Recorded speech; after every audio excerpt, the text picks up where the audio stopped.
ಬೆಂಗಳೂರಿನಂತಹ ಮಹಾನಗರಗಳ traffic jam ಮಧ್ಯೆ ಓಡಾಡುವುದೇ ಬಹುದೊಡ್ಡ ಸಾಹಸ.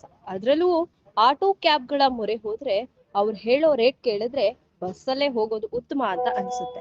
ಇಂತಹ ದುಬಾರಿ ದುನಿಯಾದಲ್ಲಿ ಇಲ್ಲೊಬ್ಬ ಆಟೋ ಚಾಲಕರು ಇವತ್ತು ಎಲ್ಲರ ಗಮನ ಸೆಳೆದಿದ್ದಾರೆ. ಪ್ರಯಾಣಿಕರೊಬ್ಬರು ಪ್ಯಾಲೇಸ್ ಗ್ರೌಂಡ್ ನಿಂದ ತನ್ನ ಮನೆಗೆ ಆಟೋದಲ್ಲಿ ಪ್ರಯಾಣಿಸಿದ್ದಾರೆ. ಈ ವೇಳೆ ಆಟೋ ಚಾಲಕ 11 ಕಿಲೋಮೀಟರ್ಗೆ ಕೇವಲ 166 ದರ ನಿಗದಿ ಮಾಡಿದ್ದಾರೆ. ಮೀಟರ್ನಲ್ಲಿ ತೋರಿಸಿದ ದರವನ್ನ ಬಿಟ್ಟು ಹೆಚ್ಚಿದ ದರ ನಿಗದಿ ಮಾಡದೇ ಇರುವುದರಿಂದ ಪ್ರಯಾಣಿಕರು ಫುಲ್ ಖುಷ್ ಆಗಿದ್ದಾರೆ. ಬೆಂಗಳೂರಲ್ಲಿ ಸದ್ಯ ಓಲಾ, ಊಬರ್, ನಮ್ಮ ಯಾತ್ರಿ ಸೇರಿದಂತೆ ಯಾವುದೇ ಆಪ್ಗಳಲ್ಲಿ ಆಟೋ ಬುಕ್ ಮಾಡಿದ್ರು ಕನಿಷ್ಠ 180ರಿಂದ 200 ರೂಪಾಯಿಗೆ ಹೆಚ್ಚು ಕೊಡಬೇಕು. ಅಂಥದ್ರಲ್ಲಿ ಪ್ರಾಮಾಣಿಕವಾಗಿ 166 ರೂಪಾಯಿ ತೆಗೆದುಕೊಂಡ ಈ ಆಟೋ ಡ್ರೈವರ್ ಪ್ರಯಾಣಿಕರ ಮನಗೆದ್ದಿದ್ದಾರೆ. ಅಲ್ಲದೆ ಈ ಬಗ್ಗೆ ತಮ್ಮ ಎಕ್ಸ್ ಖಾತೆಯಲ್ಲಿ ಫೋಟೋವನ್ನ ಶೇರ್ ಮಾಡಿ ತಮಗಾದ ಅನುಭವವನ್ನ ಹಂಚಿಕೊಂಡು ಸಂಭ್ರಮಿಸಿದ್ದಾರೆ. ಇದರ ಜೊತೆಗೆ ಇನ್ನೂ ನಮ್ಮ ಮಧ್ಯೆ ಒಳ್ಳೆಯವರು ಇದ್ದಾರೆ ಅಂತ ಬರೆದುಕೊಂಡಿದ್ದಾರೆ. ಪ್ರಯಾಣಿಕನ ಈ ಫೋಟೋ ಸೋಷಿಯಲ್ ಮೀಡಿಯಾದಲ್ಲಿ ಫುಲ್ ವೈರಲ್ ಆಗಿದೆ.